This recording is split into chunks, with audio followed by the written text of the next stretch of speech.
दाऊ जहानपुर ऐं उन जे भरपासे में मुसलसल तेज़ बरसात तबाही मचाए छॾी आहे।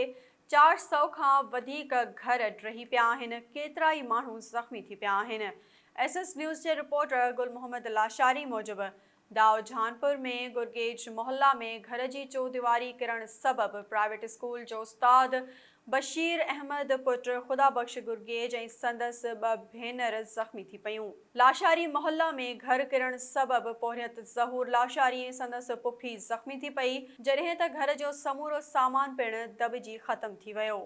मीराली मोहल्ला में मज़दूरी कंदड़ वहीद मीराली जे घर जी छित किरी पई, घर भाती मौजज़ाणे तौरु महफ़ूज़ रहिया।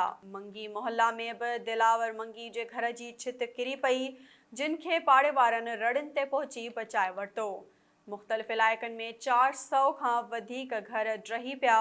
इंतिज़ामिया पारां हिन वक़्त ताईं के बि इमदादी कारवायूं शुरू न कयूं वयूं आहिनि, जॾहिं त बरसात मुतासिर हलंदड़ मींहं में खुलियल मैदान ते बेयारो मददगार वेठल आहिनि।